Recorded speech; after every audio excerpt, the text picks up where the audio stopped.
My people, this is what they call Wahala Promax. Yes, this is absolutely what they call Wahala Promax.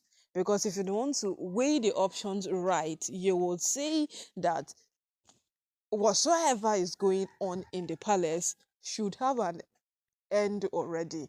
But you see, when it comes to palace matters, do not be too fast to see the end when the beginning has not yet begun.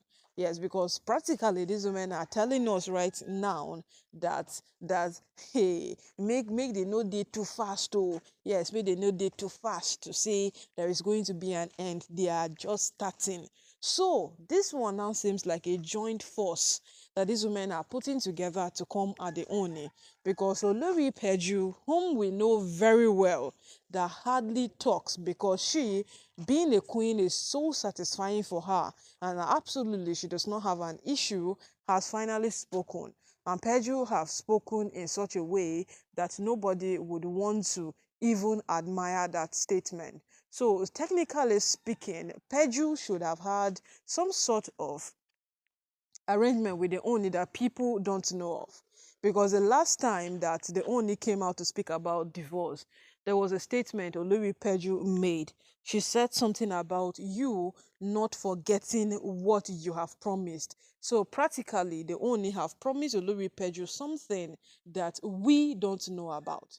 Yes, he have promised her something that we don't know about. And if we are going to speak about things that the Oni have promised people that we don't know about, we don't know what he has promised to Olori Naomi. We don't still know what he has promised to Olori Toby, that Toby behaves the way she behaves. So right now, no. Speaking from facts and speaking from the truth, Olori Peju is really, really banking on whatsoever it is that the Oni have promised her.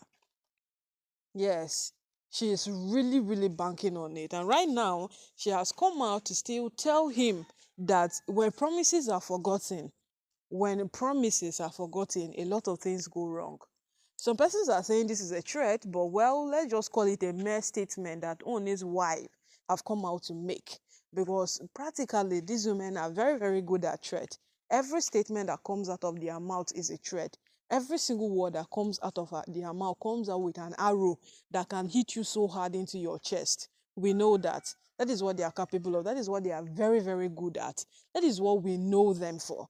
And as it is right now, you would not be surprised if Peju is actually threatening that if Oni does otherwise, she will do something. Yes, we know that. Their Miriam did not threaten, but they did it. Yes. Look at when those times that Oni went for Tedenikawa's birthday in Abuja. What was a threat? No threat. But what did she do? She vandalized a lot and a lot of things that were relevant in the palace.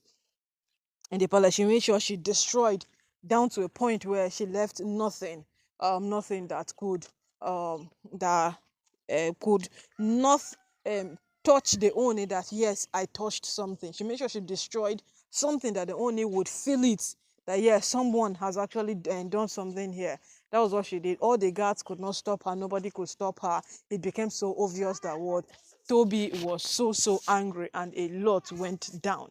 So, Miriam. So right now, no, my people, Peju coming out to threaten is not a new thing, because we know that these women, even if they don't threaten, they do a lot of horrible things. Yes, even if they don't threaten like this, they do so much. So right now that she's threatening, telling the Oni that, when promises are broken, a lot of things go wrong. We are likely to wait and see what she would do, because we are beginning to have a feeling that in the midst of what is happening now, a lot of promises will be broken.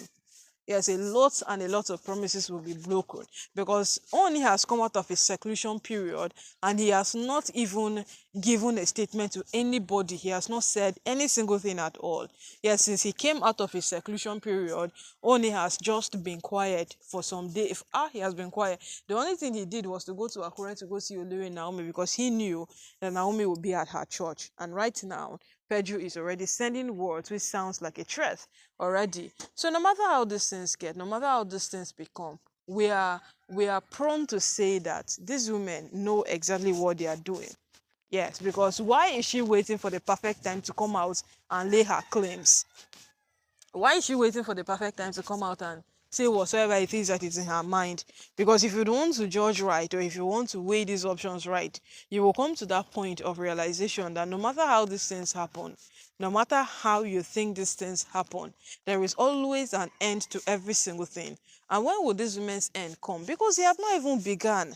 Yes, because of all people, if Pedro could come out to lay threats, if Pedro could come out to say whatsoever she said, then you should know that the end of this matter, it never even come at all. The beginning never even come. Because this woman will definitely do something that will trigger war in that palace. Yes, all of them are ready for it. All of them are looking at that possibility where they would know that what we are the ones in charge and we are the controllers of this palace. And when that time comes, would they only be ready for it? That's another question everyone was asking.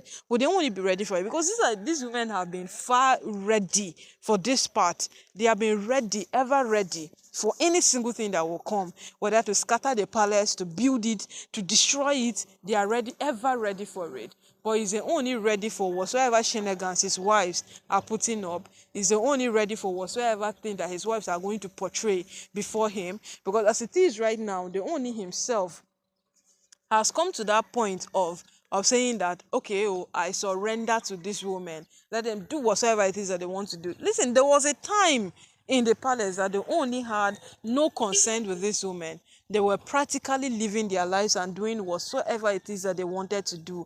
They were basically the ones in charge. They were basically the ones ruling the palace. He had no consent with them.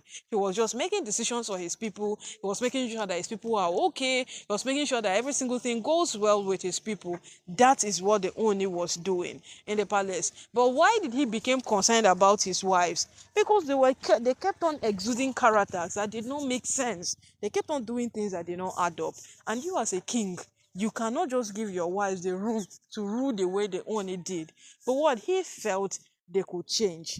And that was a very, very wrong thought. And right now, what has come? It has even become much more bad than one ever expected. It has become so bad that one ever expected, that these women are now behaving like they are the controllers and only is what beneath them, and he ought to listen.